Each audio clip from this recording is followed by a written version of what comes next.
Hi folks, welcome back to the channel. This is Jason, certified financial planner and host of Fighting Words Financial. Look, I know this is an unpopular opinion, so please hit that like button early before this video gets disliked into oblivion. So yeah, Plug Power, overrated in my opinion.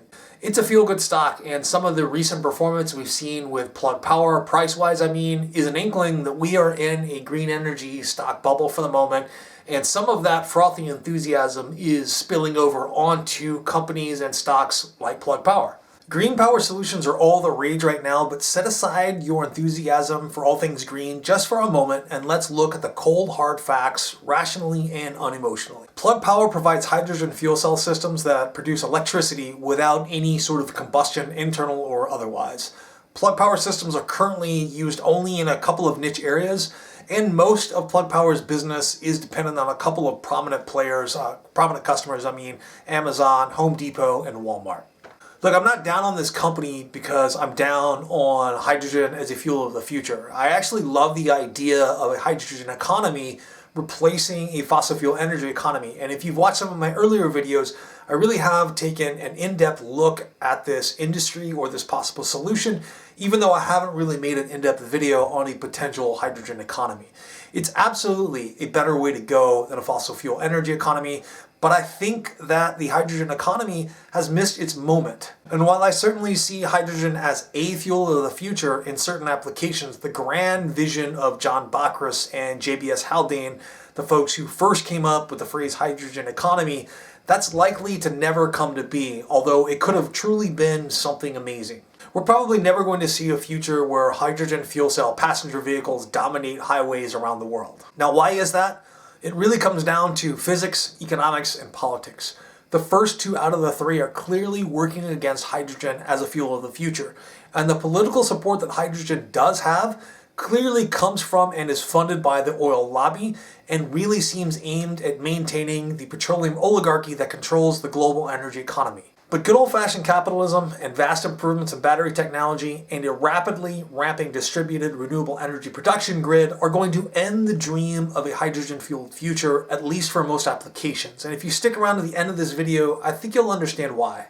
Before we get started, if you haven't already subscribed to this channel, please do so. It doesn't cost you a dime and it'll really make my day. I should also disclose at this time that I don't have a position in this company, I don't own any Plug Power stock, and I'm not planning to initiate one anytime in the near future. But because this is the internet, however, I do need to say that the content of this video is not an endorsement, recommendation to buy, sell, or hold any security and shouldn't be construed as investment advice aimed at any individual. Do your own diligence, make your own investment decisions, and feel free to ignore everything I have to say. I guess we should start by talking about the long-term viability of Plug Power as an investment, and I'm just going to bottom line it for you right here at the beginning of the video.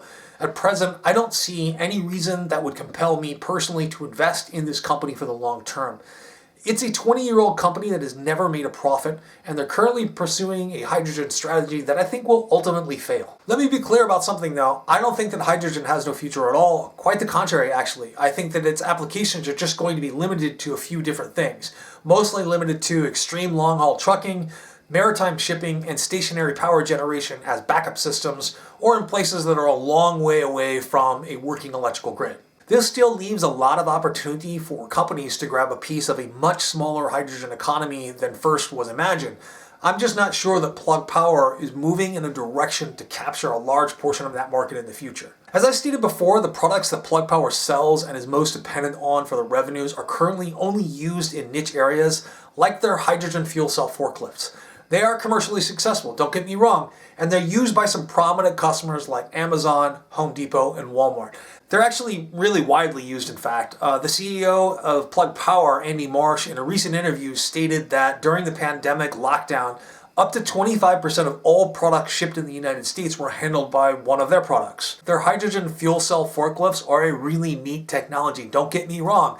But it's kind of expensive though, and in reality, not much more efficient and no more green than gasoline or a natural gas powered forklift. Which leads us to the number one thing that is working against Plug Power, and that, my friends, is physics. Now, when the concept of the hydrogen economy was first proposed and envisioned, it was really a hydrogen economy versus a gasoline economy. Well, folks, that's no longer the case. It's really a hydrogen economy versus a battery electric future.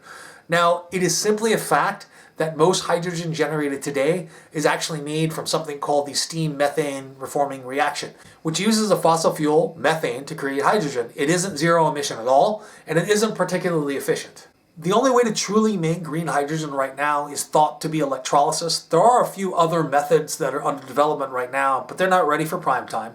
But let's face it, electricity from a coal-fired power plant or even a natural gas power plant really isn't green.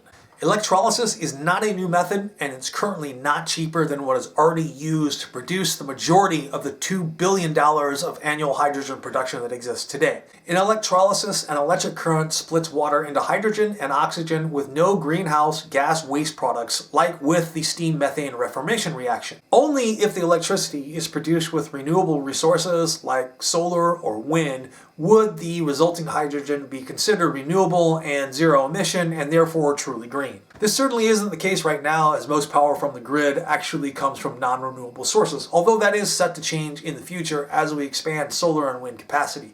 A new electrolysis plant today is not particularly efficient though, and that really does not have to do with the efficiency of the plant, it's simply the efficiency of the reaction.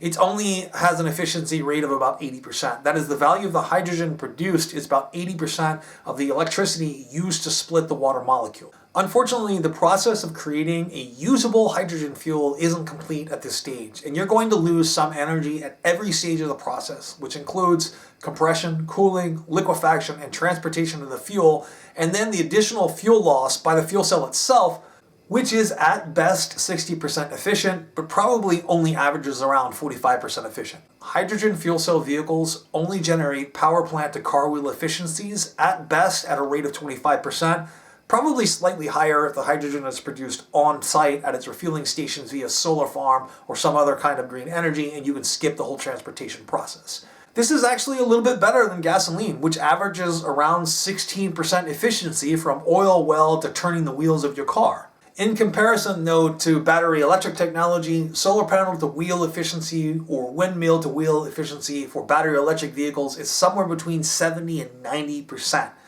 Even with that disparity, though, it used to be a contest between a hydrogen fuel cell future and a battery electric future. And that was because of reason number 2, economics. But even that reason has eroded because of advancements in battery technology. Despite the fact that the infrastructure for hydrogen fueling and production doesn't exist and would need to be built out, somewhere to the tune of hundreds of billions of dollars nationwide, and contrary to popular belief, the existing natural gas pipeline structure that we have in this country can't be retrofitted to accommodate hydrogen.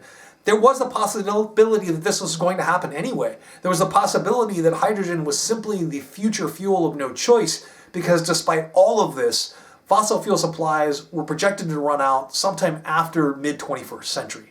Today, in terms of light passenger vehicles and tons of other applications, there really isn't a contest between a hydrogen economy future and a battery electric future. The moment where we could have developed a hydrogen economy like we have a petroleum economy today has basically passed. 20 years ago, when Plug Power got its start, there really was a contest between a hydrogen fuel cell future and a battery electric future, because this was really about the economics of the situation. And those have radically changed in the last 20 years because battery energy densities were so low back then and the cost of batteries was so high.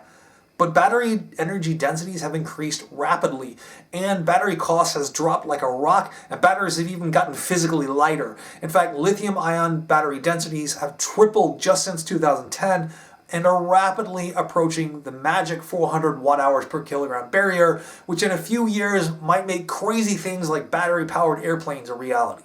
All of this brings me back around to Plug Power now. The products they offer, the direction the company is going in, and the position relative to some newer, more energetic competitors that they have in the fuel cell business. So I've been watching Plug Power and a couple of similar companies for a few years now, and I have to say that I was really excited for a long time about the possibilities for a hydrogen fuel cell future, and I would go on their websites all the time to see what products they offer and what they have to say about fuel cell powered vehicles and range, payload capacity, and overall cost of ownership, and a host of other things. At this point, though, I can say this with confidence. What all of these companies have to say about fuel cell operated vehicles and equipment is just plain outdated.